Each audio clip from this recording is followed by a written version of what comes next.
was a warm Saturday in May. Western District was having its camporee. From Troop 28's campsite came the sounds of vigorous physical activity and the joyous shouts of men and boys working and playing together. Come on, you guys. The inspectors will be here any minute. Henderson, tighten up those ropes.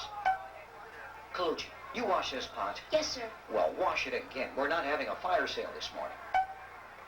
Where's the water for the macaroni, Schultz? Don't you think those inspectors might wonder how come it's noon and nobody's cooking? Relax, buddy. It'll come out all right. What?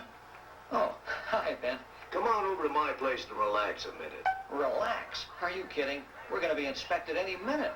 Thanks, but I can't come now. The troop looks fine, Ron. Really. Come on over. You don't have to be here every minute. Come on. Oh, okay. Gee, your troop looks great, Ben. What time did the inspectors hit you? Oh, they haven't been here yet. What? And you're just taking it easy? I guess that's the difference between you and me, Ron. What's that? Well, you act as if that's you about to get inspected over there instead of a scout troop. Well, gosh, it is me in a way. I want my boys to win, and I certainly want to do everything I can to help them. Don't you think I want my boys to win, too? Well, sure you do.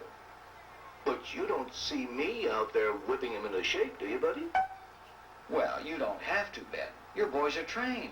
My kids Your kids are just as well trained as mine are, Rod. Maybe better. You just don't trust them, that's all. What? Think about it a minute. Look at the way you have them set up camp. Do you always set up that way? Sure we do. Works fine. But how can your patrols work if they don't camp by themselves? Don't they automatically look to you for leadership? Oh, come on, Ben. And I'll bet you planned the menus for this weekend, right? Well, sure. Where'd you get the menus? Scoutmaster's handbook, mostly. Right. And you're the only guy in the troop who can read? Well, Just now I saw you chewing out a boy about a dirty pot. Doesn't that boy have a patrol leader? Well, sure, and that pot's a perfect example of his leadership. Is that it? Or is it that you don't really expect him to lead? Or want him to? What? Come on, Rod. I want to show you something. Well, you're not making much sense, but you make a good cup. See that patrol over there? Holy smoke, Ben, there's the inspectors. Sure. Aren't you going over? Why? They can find me if they want me. The point I'm trying to make is that I haven't spoken to anybody in that patrol since last night except to say good morning. They're doing this inspection on their own. And for all I know, they're falling on their faces. Don't you care? About inspection? Nah. If they want to win, they know what they have to do. If they need help, they know where to find me. What I do care about is whether they learn to do things like this on their own. I'm not a babysitter. Hey, what's with the calisthenics? You guys on a fitness kick? Nothing out of the ordinary.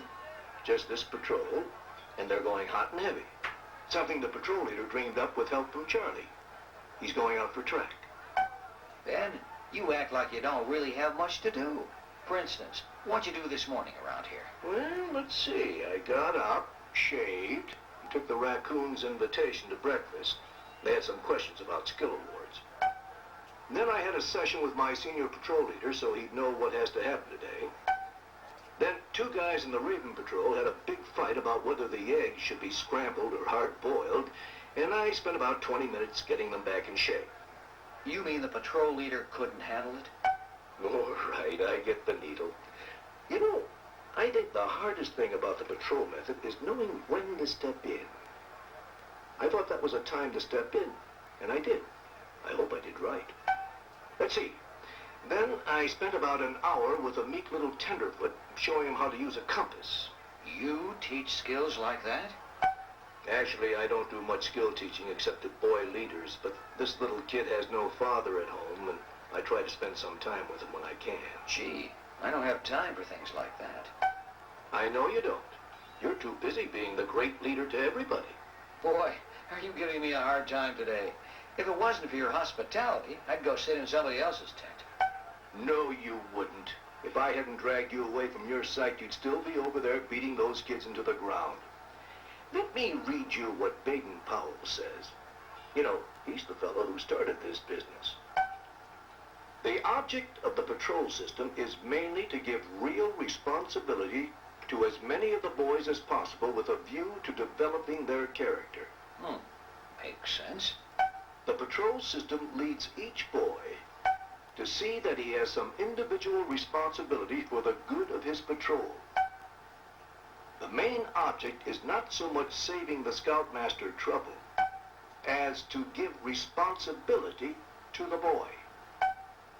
To get first-class results, you have to give the boy leaders real free-handed responsibility. If you only give partial responsibility, you will only get partial results. That's me, friend. Partial results. I guess you're right. Hey, it's late.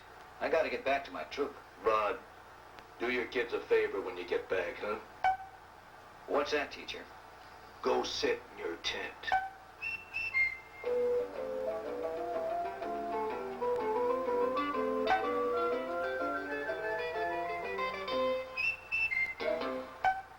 What's this, fellas?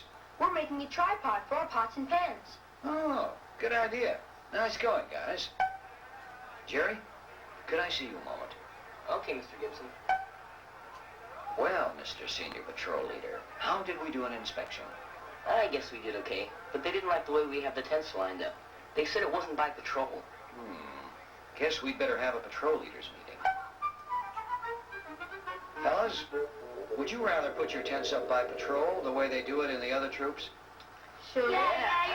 Yes, Oh, okay. sir. All right, now let's see. No, you fellas work it out with Jerry and rearrange them if you want to. All right. Great. Yeah. Jerry, have the patrol leaders report to you when they're all cleaned up from lunch. Then you check them out. Aren't you going to? No, I have a very important meeting.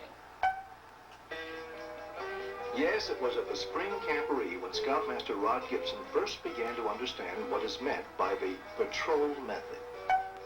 Slowly but surely, wherever he was, even at work, when he thought about the troop, he found himself thinking how he might make the patrol method work better. Spring became summer, and summer drifted into fall, and winter came in its turn. And when spring came around again, there was a familiar sight out on a certain field. Scoutmaster Palmer, you're working too hard. Oh, hello, Rod. How are you doing? Fine. Got time to chat? With you, anytime. Let's go. Here, Ben. Sit in my chair. Your chair? You use this? You bet I do. You know, Ben, I had planned to resign right after last year's camporee. I didn't know that. Sure. I didn't feel I was getting anywhere with the troop. It had become a real grind. Then you came along and showed me the way you operate and talked me into trying it, and I did. Well, I hate to admit it, but you were right. I never had really trusted my boys. Ben, I never had any idea what these kids could do until I really gave them a chance to. And here I was the guy who had been holding them back all that time. It's hard work, this patrol method, but it sure pays off. Gee, I'm sure glad this has worked out for you, Rod. But now that you've got the patrol method under control, there are a few other things you want to learn. For instance, did you know...